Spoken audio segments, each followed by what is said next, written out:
Humblemud. Today, I'm going to be talking about the video games that saved me. Specifically 5 games, but one of them is essentially 3 different games in one. I cheated a bit there, so stay tuned for that. Before I begin discussing these games, spoiler free though, I have to get a little real for a second first and explain what it was that I even needed saving from. And in order to do that, we have to go back to 2021. Though some things had gotten better, we were still under the effects of that major thing that went down in 2020, and though I was lucky enough to be working from home at the time, doing so was a double-edged sword for the particular job that I had. More than half of the staff that I worked with quit over lockdown, yet the workload was only getting bigger, and because I was stuck at home, the managers were making us log in before and after normal work hours as well as over the weekends to get things done, since we didn't have anywhere else to go. So ironically, I found myself in this situation where I had less freedom at this job when I was at home than I did when I was going into the office every day previously, because the boundaries started to get blurry. I was also a salary employee, so I wasn't being compensated for all of those extra hours that I was putting in. So after months and months of doing this, of essentially taking on the workload from all of those people that had left the company and wearing myself thin, working easily over 70 hours a week, I decided that I was going to leave as well as soon as I finished my last major project. I didn't have a plan of where I was going next, but I had money saved up, so I took the risk. I don't advise doing this, by the way, but that's what I did. At the same time that all of this was happening, my childhood best friend moved out from our place. My friend group that I used to play video games with every day split up as we were all in transitional places in our lives, and either our schedules didn't line up anymore or we had new priorities. Suddenly, I found myself in this weird in-between space where I no longer had a job, I couldn't really go out anywhere, all of my friends were gone, and because I had been overworking myself for so long, it may sound a little crazy, but I genuinely didn't feel like myself anymore, nor did I have a sense of what even interested me anymore. To make matters worse, I scrolled through my PlayStation 4 library one day, and suddenly all those multiplayer games that had previously been a source of laughter and memories with my friends were no longer appealing because I didn't have them around to play with anymore. It was later that same week that I actually put my PS4 in storage and was considering selling it as I didn't think I needed it. This is where the first game comes in.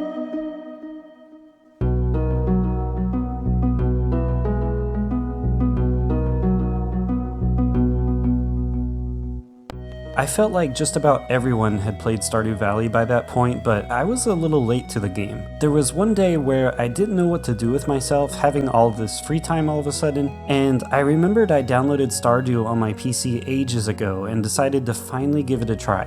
I had booted it up before, but I hopped off of it since during that time I was craving the action-heavy games that I had been playing with my friends. However, this time, I knew I needed comfort, and from the moment I saw that opening cutscene again where the main character decides to leave his soul-sucking job, I related. Oh my gosh, I related. And once I left my cubicle to step into the wild and come back to nature in this virtual world, what I found was this really relaxing adventure that you can just ease into.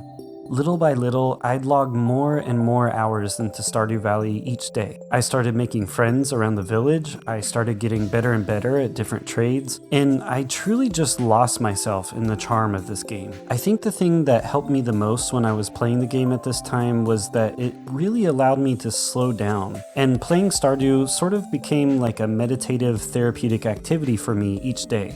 And as I went on, I started to learn the intricacies. I gradually became a master of navigating the Stardew Wiki. Once I had 100 hours or so, I started installing mods and had even more fun with the game, and I felt like I finally understood what the hype was about Stardew. In my opinion, Stardew Valley will go down in gaming history as the ultimate example of a one-man passion project so special that it was able to break through the mold and become successful not because of cutting-edge graphics or an entirely original concept, but rather because it was made with such a clear level of love, care, and attention to detail that playing it feels like an undeniably human experience that few games have ever been able to match.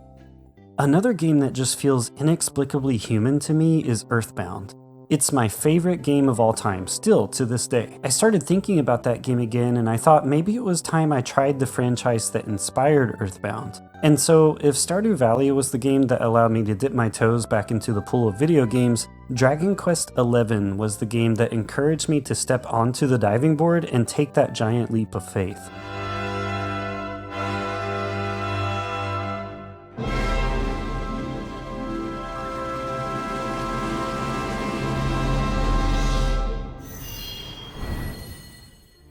I knew since I was a kid that Dragon Quest was a huge source of inspiration for EarthBound, especially in the gameplay department, but other than the Builders 2 spin-off game, which I loved, I had never played a single Dragon Quest title. 11 was still fairly new at the time. I heard it's a great place to start if you're new to the franchise, and so I took a chance.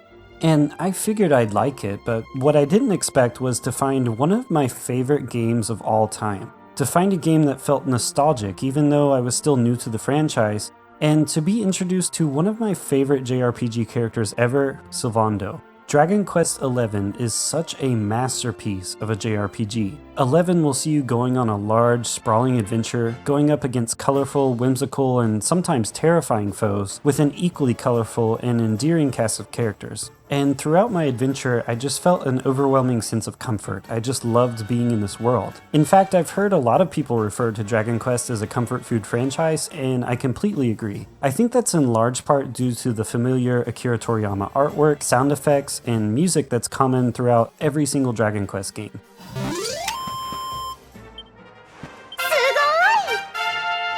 And while those retro sound effects and music from previous titles are reused here, when they're paired with those wonderful, more modern visuals, this game ends up feeling timeless, both classic and new at the same time, and that never ceased to put a smile on my face. The characters are easy to love, and I enjoyed the story too. No spoilers, of course, but one of the sections of this game asks you to make a critical decision, and no joke, I tossed and turned over that decision for days because I was so invested in this game's world and the people within it that I was genuinely not sure what to do. That's how engaging this game was for me. Since playing 11, I've gone on to play a bunch of Dragon Quest titles, and now it's a mainstay core franchise within my gaming library.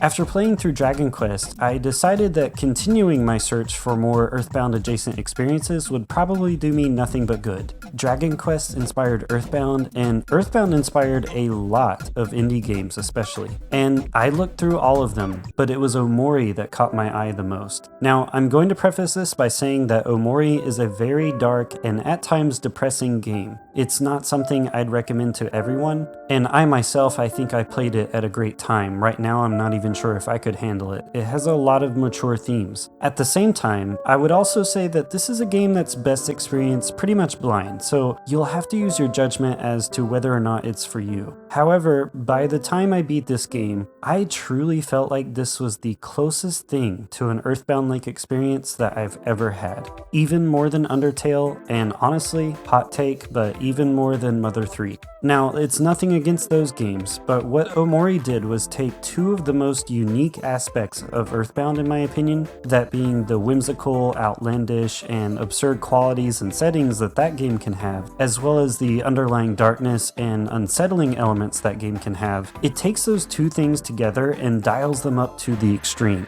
As a result, you have a game that is going to take you places you can never predict, especially if you go in blind. And while this game is one of extremes, there is also a moment around the midpoint where everything feels suddenly grounded, and that's where I personally felt the genius of this whole experience come together, and I had to take a moment to just sit back and take it all in for a second. The battle system revolving around managing your and your opponent's emotions is really interesting. The music is great and has a lot of callbacks to various musical motifs from EarthBound, and this game manages to feel like its own thing despite so deliberately and proudly wearing its influences on its sleeves. I actually played through this one twice because it has multiple endings.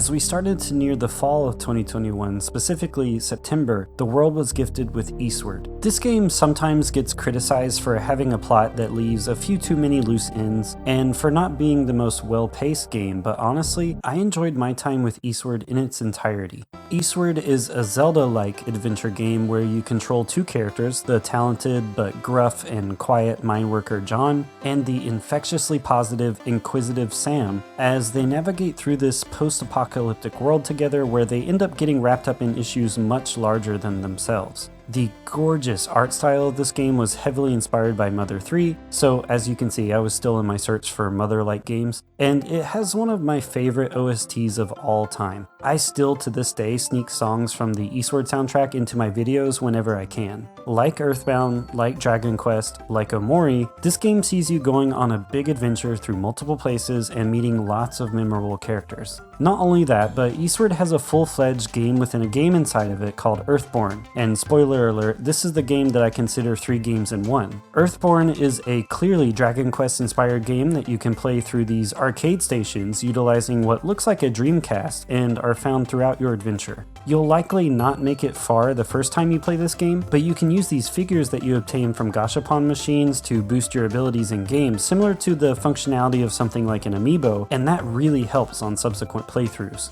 EarthBorn is a short and condensed but actual JRPG with party members, dungeons, a final boss, and everything. So when I say that I beat Eastward, I technically feel like I beat 2 games because I also played all the way through EarthBorn. And if you don't manage to beat EarthBorn in the middle of your main playthrough, don't worry, because after beating Eastward, you unlock and can access EarthBorn at any time from the main menu. And I know you're thinking, well, where's the 3rd game? When you take into account that Eastward's Stardew Valley inspired Octopia DLC is essentially its own entirely new game as well, you are getting 3 distinct experiences all at once set within this lovely, familiar universe if you get the whole package. I did a review on the Octopia DLC last year, and I loved it.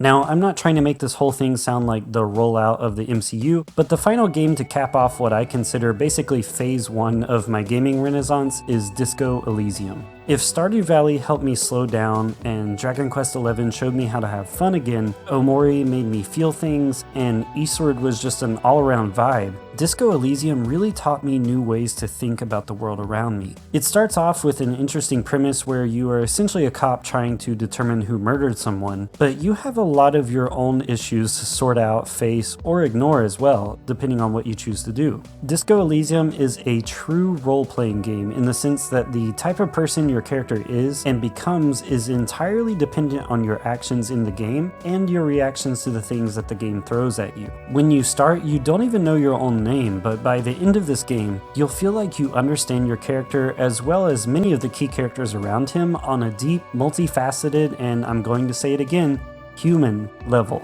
Disco is unique in that there is essentially 0 combat, and so the way you progress through this game is often via conversation and working through your own mental conundrums and various social situations. Depending on your actions throughout the story, your character gains thoughts that essentially help him try to think through and remember who he is, or construct a new version of his self-perception, and you can interpret these thoughts that you obtain as sort of a spin on like the perks that you would get in a skill tree in more traditional RPGs. There really isn't anything quite like Disco Elysium out there. It's both an ethereal and gravely realistic game at the same time, and it left me thinking about a lot of things I had never thought about before. It also has perhaps some of the greatest voice acting that I've ever heard. There is nothing, only warm primordial blackness. Your conscious ferments in it, no larger than a single grain of malt. You don't have to do anything anymore. Ever. Never, ever. Never, ever, ever, baby. Through these 5 games, I discovered the joy of single-player games again, and I found myself constantly in awe of the things that they allowed me to experience and feel. And on the topic of finding myself, as silly as it may sound, these games taught me how to enjoy and rediscover myself after being in such an odd place where I felt very alone and unsure of things. By gently easing back into games via Stardew Valley, I remembered just how important video games are to me. During my playthrough of that game, I thought back to my roots of EarthBound and expanded upon that with these three, and then I tried something completely outside of my wheelhouse thanks to Disco Elysium. Okay, maybe Disco does have some things in common with EarthBound. I couldn't believe that it had been so long since I had played these types of single-player experiences, but I guess it's better late than never because after all of this, I started to look at games the same way I did when I was a kid, just with a more sophisticated lens now as an adult, which honestly I think is better.